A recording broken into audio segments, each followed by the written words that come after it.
Welcome to our community. Susie Thomas with you this morning. Very happy to welcome author Robin Steele. He's going to talk to us about how to be made whole, and we'll find out more about that. Good morning, Robin. Hey, thank you so much for having me. Well, we appreciate your time to spend with us. Tell me a little bit about you. Tell me a little bit about your family. Yeah, absolutely. I live in San Marcos, Texas. I'm married to Erica Steele. We've been married 21 years, and we are pastors of a church here. And we have 3 kids, Kennedy, Jude, and Avery. And our story really took a big turn back in 2001 when our first child was about to come into the world. Mm-hmm. And it's kind of where everything really changed. You got a diagnosis? Was that before your child was born? Yeah, so we went to get a sonogram, and we were completely excited about having our first child, and just couldn't wait to have her, and just wanted to make sure everything was okay because we were planning a home birth. And so we went to get a sonogram, and they took forever. They kept going in and out of the room, and finally the doctor came in and said, "We're not seeing your baby's brain," and just was a tragic moment. Our world stopped. We'd never seen a sonogram before. We didn't know what to look for, but he starts pointing it out, and saying, we should see a brain right here, but all we see is fluid. Mm-hmm. And we see tiny little tissue around the edges of her skull, but we just can't see. This is completely not normal. It's called hydrocephalus. And so let's go back to my office. So we take this long walk back to his office, and just says, basically your daughter is going to be born with so many complications, and, you can actually have an abortion now if you'd like, if you go out of state, because my wife was at 30 weeks pregnancy, and this is way far along in the pregnancy, and so it wasn't legal in Texas to do that, but we could go to Kansas, and so we just, were stunned. He said you can also go along with the pregnancy, and have a C-section at some point. And so that's what we did. We decided to go for life. And for 8 weeks, we prayed and believed that God was going to heal her, show up. And finally, the birth came. And, the doctor lifts her up out of the womb. And it's the best of times and the worst of times because birth was incredible. I mean, it's a miracle. Nothing like it. Yes. But my heart sank when he brought her up, and I could see that her head was just very large compared to a normal baby. And that's when reality really began to sink in, and we just knew that our life was going to be different. Yeah. Let me stop you right there. What goes through a couple's heart and mind when the doctor even suggests terminating the pregnancy? What was your path to choosing life for your daughter? At first, it was like, well, is our daughter going to live at all? We were making these honest questions. I mean, if a doctor presents that, it's like, wow, is that what we should do? I mean, is this going to be worse for our daughter, better? So we just had some really honest thoughts there. It didn't take too long, but we did have some honest thoughts there, and finally we realized, what, this is not up to us. We're going to put her completely into God's hands, let him decide what's going to happen. Yeah. And so that's what we did. Tell me about her development then since that time to now. And my math is not good. How old is your daughter? So she's going to turn 19 oh my goodness. in November. And after she was born, they said she's probably not going to live much more than 6 months or 12 months. Oh, my goodness. The condition was just way worse than they thought. And so they literally said, take her home and enjoy her while you can. And that's what we've been doing. For 19 years. Yes, exactly. Almost 19. And, but it has been very, very difficult. Yes. She has profound special needs. She's in a wheelchair. She can't use her hands or legs, or she doesn't speak verbally. Mm-hmm. She's tube-fed. So she has so many needs. It's very difficult, that part of her life, but she's an absolute joy to be around. She loves to laugh and smile and communicate in a nonverbal way. Yes. And so she's a joy. Tell me what makes her laugh. uh, she loves people. She loves talking to people. She loves rap music. We turn on rap music, and when that bass hits, man, she just starts laughing and smiling. Of course, she loves watching different shows on TV. But one thing that's profound about her emotions is that they're never fake. So if she's laughing or smiling, she's never trying to impress anyone. It's so authentic. And that's really what's contagious about her, is when you see her life and you see how, most of us would be so bitter and angry and have so many reasons to complain and just be negative.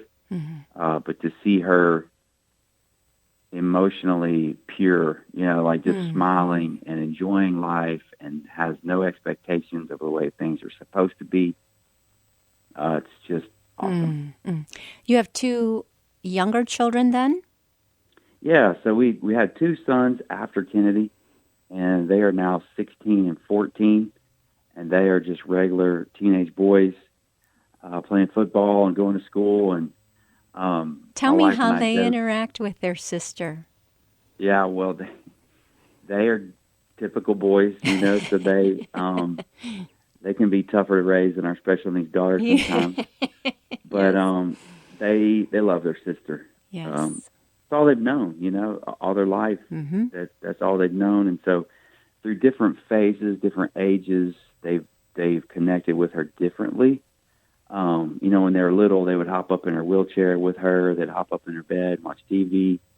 There's been a couple of times when they've struggled socially. We've been out in public and she'll make a strange noise, or, they're with their friends and they're trying to wrestle with that, that situation with their own life. But as they're getting older now, they really love their sister. They see the world differently. They see people differently, that have special needs or maybe not the same as them. It's been very, very impactful in their life. So many people who have a child with special needs say that what they gained in their family so surpassed the challenges. Would you agree with that statement? And then if yes, if no, don't worry, we'll move on. If yes, in what ways? Yeah, it's a club that no one wants to sign up for. Yeah. You never want to be in that situation, but it has totally allowed me to see God in a complete different way. And ironically, I see him more loving and more compassionate. And it's ironic, I think, because most people would say, well, you'd see God loving if he healed her, if he didn't allow her to be that way. But I really see, there was a point in my life where I was praying for her to change so much that I really heard God say, I love your daughter the way she is. Wow. And you're the one that's trying to change her. And I realized that. Like, I wanted to change her because I thought she should be a different way. But when I looked at her life, she was completely happy and content with the way she was. She had no idea that anybody may judge her, that life should be differently. And so at that point, I was like, wow, I'm not really loving her for who she is because I want her to change so much. And I just saw a picture of God and a reality of God, that he loved her, and regardless of what she could do or say or, accomplish in life. And I was like, wow, if God says that about her, then he says that about me. Yeah, wow. And I don't have to perform as a husband or a dad or a pastor or whatever. And so that was life-changing. Just as I am, without one plea. That is profound. There must have been so many overwhelming things as you adapted when you first brought her home. You say she was tube-fed and so forth, and there's a fragile little baby who has an extra fragility. Did you have help? How did you manage? Thankfully, we have great family. We have great church family, biological family, friends, great medical team to help us. But she does take quite a bit of medicines, and at first, she was just like any other baby. She actually nursed for the first Wow. 8 months, which Wow. was very special for my wife Yes. and her. But then transferred her over to being tube fed, and it's just little by little. God will give us the grace day by day to handle those challenges, and it was very overwhelming to think about weeks down the road or years down the road. Yeah. But somebody told us early on, you can't do that. You just take it one day at a time, and God will give you the grace you need for today. And once I heard that, I was like, wow, I can do today. Mm-hmm. Mm-hmm. And that's how we live, just very simple. We take those challenges in little bite-sized day-by-day pieces. Mm-hmm. And there has been many difficult times along the way, surgeries and Yes. complications. And she has, her biggest threat is illness. So like flu, pneumonia, things like that. Every flu season would be like, okay, well, this is it. This is the one. She's going to pass this year because that's what the doctors are saying. Oh, my. And so we'd go into every flu season or sick season thinking this could be it. But after a while, we realized that God wasn't going to do that. She was going to keep surviving and keep living. And so we finally had a shift in our mindset and thought, well, God's got this under control, and He's going to do it when He, everything's His decision. Mm-hmm. So even when we entered into the coronavirus situation, we were very wise, and we try to make sure we do things with Yes. good wisdom and safety. Yes. But at the same time, we live life, and we know that, God's going to do what He wants to do, and we're going to trust Him and know that He's got everything taken care of. And when it's our time, it's our time. And until then, we're just going to keep pushing, keep living. That's keep absolutely steady. right. What do those doctors say now? Those who thought she might not make it past 6 months, as she's about to celebrate 19 years as a member of the crazy. family. Absolutely. Do they know? I mean, are the same doctors working with your family, and are they We've just changed absolutely quite a amazed? bit. Sure. Yeah, we have visited with some, and there is maybe 5 or 6 people in the U.S. that's her age with her condition. Wow. So it's an absolute miracle. She's like one in many, many million chances of her being with us. Wow. So medically, it has been really, really profound. What do you attribute that to? Well, God is the only reason why she's able to survive in the way she has. There's just no other explanation. Yeah. This condition is actually the leading cause of miscarriage, and so one of the leading causes, this brain abnormality. And so most people don't know about it. They haven't heard about it because it's so rare, and nobody ever, figures out why they miscarriage usually. Sure. So it goes undiagnosed many times. So for her to actually be born alive, for her to be past a couple of years, has been just a medical miracle. You wrote a book. So in spite of having a busy family and work and so forth, you found time to write this all down. And we're going to find out more about that, How to Be Made Whole. We're speaking with author Robin Steele, raising a beautiful daughter, Kennedy, who has some profound special needs, and we're going to be back after these words. You're listening to Our Community. Welcome back to Our Community. Susie Thomas speaking with Robin Steele, author of How to Be Made Whole. Kennedy, a very special member of your family. And remind me of your boys' names? That's Jude and Avery. Jude and Avery, and their big sister, Kennedy. And at what point did you say, I need to share some of this with others and write it down? Well, it was about 8 years ago that I really felt like God was wanting us to write some of the stuff down, and it's just literally taken 8 years. It's been a long process to get it through. Yeah. Many hurdles along the way. Well, how do we become made whole? Well, over the years, I've seen that there's people that are longing for wholeness and wanting to be made whole. And it feels like they're in this really tough position of thinking, I will be whole whenever I fix my marriage or I fix my health or I fix my finances.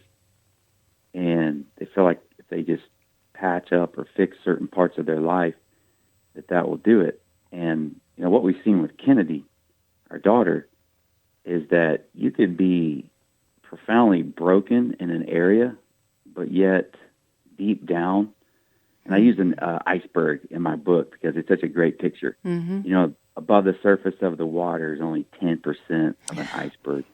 Amazing. But below the surface of the water is 90%. And there's so many people that try to patch up different parts of their life above the surface and think that that's going to bring healing throughout. But God wants to do the opposite. God wants to bring us healing at the very core of our being. And that core is, who is God and who are we in God? And if we can have wholeness and peace in that place at the very depth of our being, then that's going to bring healing up, to the surface and bring us healing, thorough peace, thorough healing throughout our body, and our life, our spirit, our psychology, every part of our life. Yeah. If it starts at the core, that's who God is and who we are. We're so eager to have him fix the part that shows, and he loves us enough to want to go down, down deep and first heal all the things that don't show, that maybe we're not even aware of that are there. Take us through the book itself. Do you tell the story of Kennedy and your family? How do you take us from one chapter to the next? Yeah, it's a quick read. I've heard people that say, they read it in a couple of days or whatever, and it's in 3 parts. So the first part is our story, our journey. It gets you locked in, introduces you to us, our story. The middle is this iceberg stuff we're talking about, the kind of the theology, who is God? Who are we in God? Why do we have wrong ideas about that? And I really use my daughter's life as a picture of how we can find wholeness in God. And then the last part of the book is how we live it out. Instead of going back to the old nature, the old way, what are some ways that we can practically live whole the rest of our life? So that's how it's built. And, when I share my daughter's story, sometimes people go, oh, wow, that's, she's great and you're great and all that, whatever. But that's not the goal. The goal is for Kennedy, my daughter, to really be a mentor for us. Yes. She is a picture of God's grace and wholeness. Because, like I was saying earlier, if you look at my daughter above the surface of her life, you'd be like, wow, that's terrible. But when you start spending time with her one-on-one, just the other night, my wife and I were in her room for like 30 minutes, and it was just like a fountain of joy coming out of her. It's evident that she is the most whole person I know. Even though she can't do stuff or say anything or, interact in a way that we think she should. In reality, there's nothing but just pure love that comes out of her, and it's so contagious. Because I think, if she's that way, and if God thinks that way about her, then he thinks that about me, and so that's that whole contagious thing that she gives. And that's what I want. I hope, as people read the book, they'll see her life and they'll make that personal connection. Yeah. God thinks that about me. I can have wholeness in my life, even if I haven't fixed my finances yet. Or I haven't, my kids are not the way that I want them to be, or my marriage is not. I don't have to wait on those things in order for me to have peace. Just listening to you talk, I just get this sense of Kennedy knowing that she is so completely loved and cared for, that she would have complete contentness knowing that you, as her loving father, are taking care of her. Yeah. And that is what our Heavenly Father wants us to know, that we can relax, and in all of our brokenness, we can just trust and rest and know that He is completely taking care of us. He's got us. Absolutely. It's a beautiful thought, and it's a beautiful picture. I'm wondering your thoughts on this. COVID seems to, exacerbated everything and amplified everything wrong. As we as humans are attempting to be made whole, I don't think your book could have come at a better time because this is kind of what we need, isn't it? Talk to me about that. Yeah, absolutely. I mean, all the turmoil in the world right now with racial tension and the pandemic and political stuff going on, everything being shut down, the economy. We're spending so much energy and effort trying to fix our life and, thinking if we elect somebody or we have a certain news come out that will finally bring us relief. And what's so amazing about my daughter's life that I hope everybody can grab a hold of is that she's never spent 1 minute of her life worrying about the world or if she was going to be provided for or if she was going to be protected. Right. And she just doesn't do it. And I know people will be like, well, that's because she's disabled. She can't. But I would respond with, I'll take that disability if I could never doubt, that my Heavenly Father's going to take care of me or protect me. Like, I want that one. I want to be able to never doubt. In reality, it shouldn't take a disability because that's the power of Jesus. He has done everything necessary so that we don't have to worry. Yeah. And we can rest in Him. He wants us to have that complete feeling, that knowledge of contentment in that every single thing is taken care of. But He's a jealous enough God that He doesn't want us to get that from anything else, like our bank account or this or that, our wardrobe, our house we live in. None of it should come from that. It is all that contentment and provision and love is only from Him. And Kennedy gets that. She gets that. Absolutely. That's so awesome. Well, is there another book in the works, or are you done? Phew. Possibly. It only took 8 years to do this one. I have an idea for the next one, which is how to do something great. So this one is how to be made whole, which is the beginning. That's where we rest in who we are.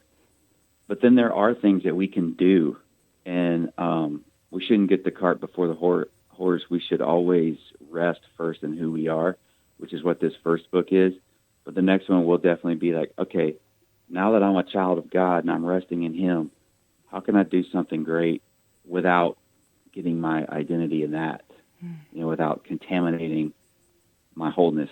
So someday, maybe 8 years from now. Just another 8. Yeah. How are you getting the word out? I mean, you wrote a book and you released it in the middle of a global pandemic. So we're happy to help, but how do we get it and how can we let others know? And are you available for speaking to, Absolutely. I don't know, Zoom meetings or Zoom churches? Yeah, absolutely. I'm actually traveling a little bit. Anybody that would have us would love to do that, or conferences or services, church services, meetings. We love connecting with just general audiences or special needs families as well.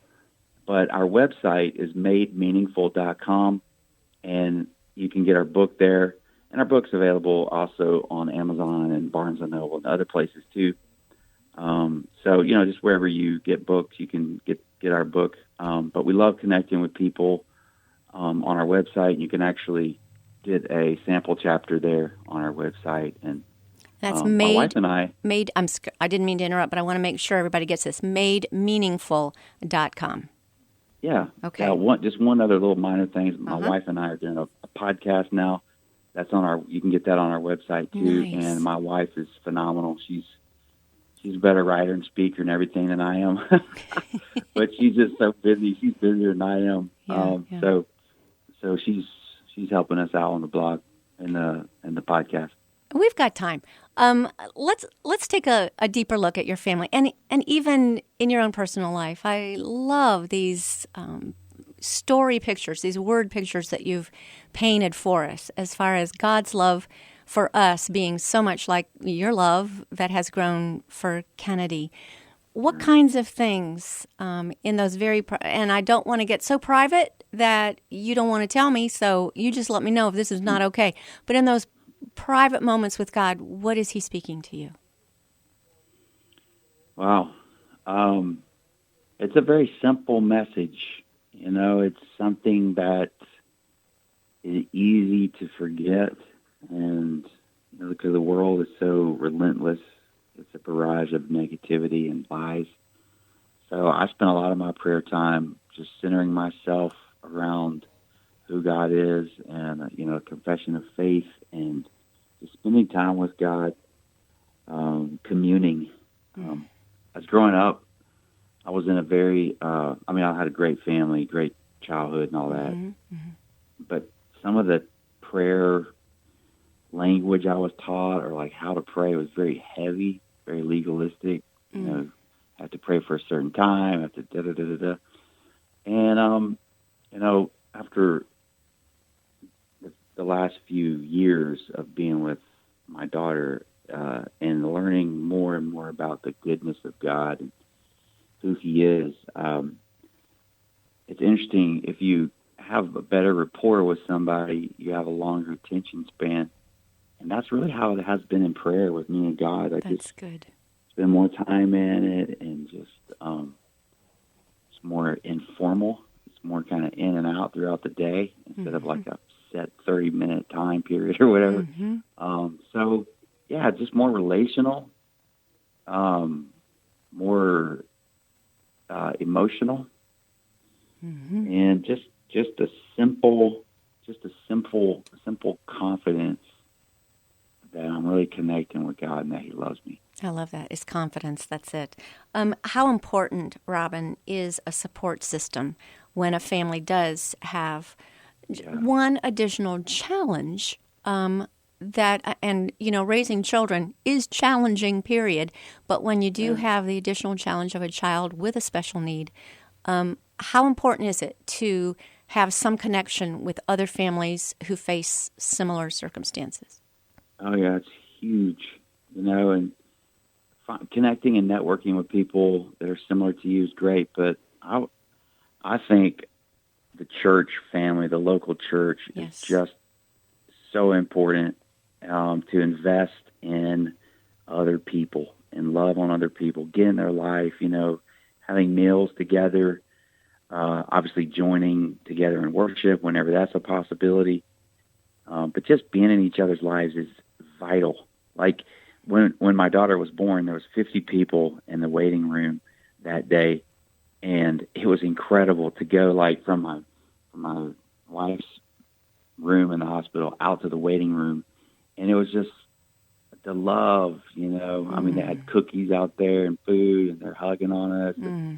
It started at that moment till this day, where we'll have people come, take care of our daughter so that we can take a vacation with just our boys and have, sort of a regular, quote, regular life. Or just a date night. Yeah. We're going to have somebody coming over tonight and watching our daughter for a few hours so that Erica and I can go out on a date night. So important. So important that we have people in our life, and it takes investing in one another. Yeah. Because there's going to be a day we all need someone. Yes. And if we've put in the time and the love and we've invested in other people, there's no doubt that those seeds are going to reap a great harvest.